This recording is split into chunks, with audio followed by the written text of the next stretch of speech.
the land of veiled shadows. Scotland is a country drenched in myth, wrapped in fog, and buried in stories few dare to repeat. From towering castles overlooking endless lochs to crumbling ruins swallowed by time, this land presents itself as one of beauty, resilience, and legacy. But behind the tartan and the tourist brochures lies a history deliberately fragmented, where legends weren't born, they were buried.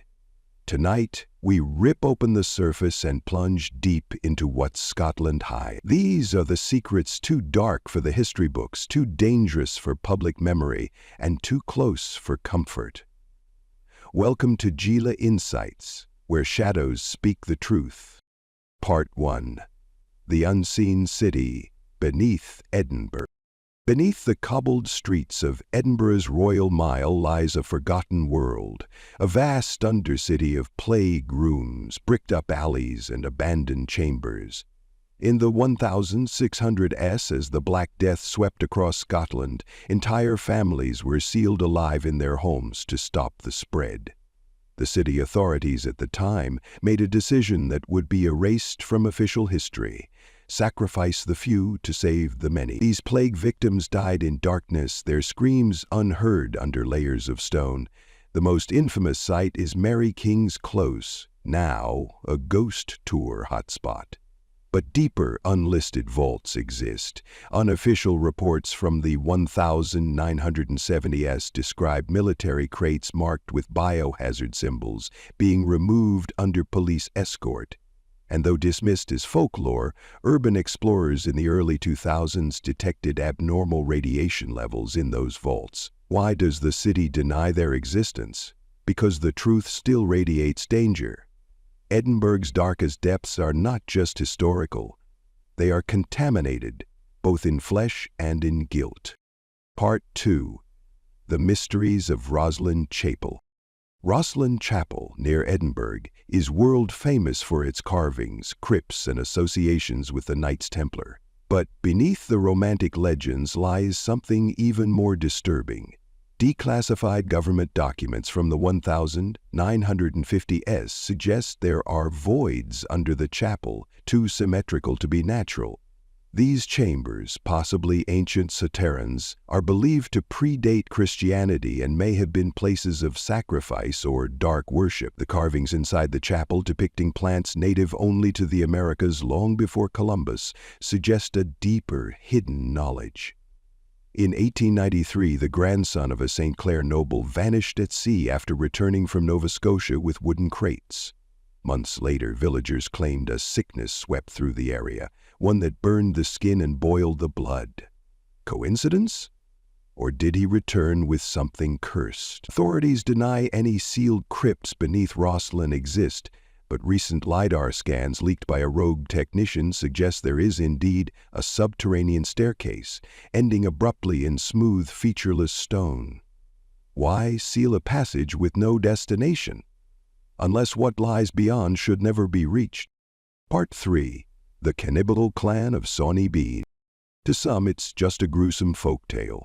But the story of Sawney Bean, the leader of a 48-member cannibal family living in caves off the Ayrshire coast, may be more than myth. In the 1500s, travelers disappeared by the dozens. According to legend, Bean's clan ambushed them, butchered them, and preserved their flesh.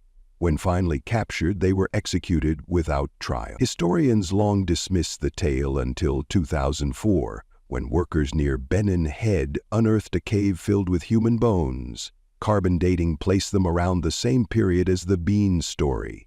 Even more disturbing, some bones showed human bite marks. The government sealed the cave within days. A Privy Council record from 1563 refers cryptically to a harbor of sin being cleansed by royal names redacted. Location: Western Coast. Why the secrecy?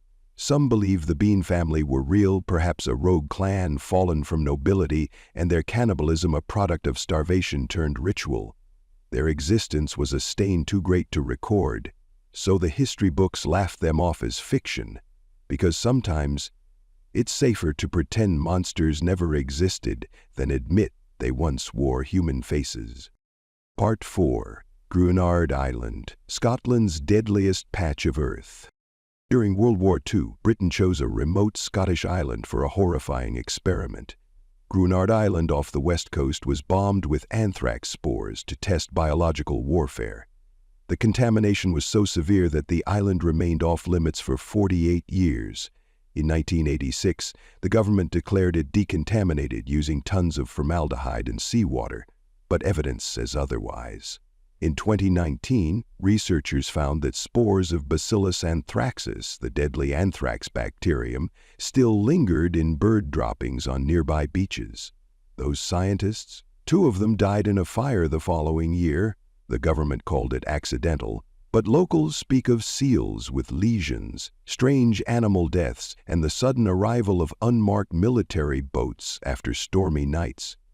Gruinard is still listed as a nature reserve, but no tourist is allowed to set foot on it. The island wasn't cleansed, it was buried, and what sleeps there may someday rise again.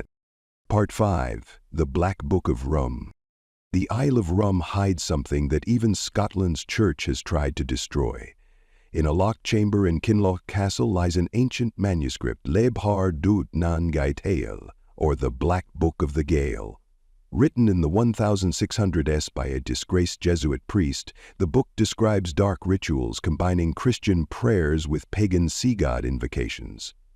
It speaks of the Sidihan Gate, a forbidden rite to summon storms and open underwater portals, requiring the drowning of a human sacrifice. Locals still remember when whole families vanished from the island in the 1630s, said taken by the sea. The church wanted the book burned. The government said no. Instead, it was sealed, hidden, and silenced. But caretakers report strange phenomena. Pages damp without cause, salt crusted around the lock, and water footprints appearing inside the dry room after storms. Some truths are so dark, even the sea tries to return them.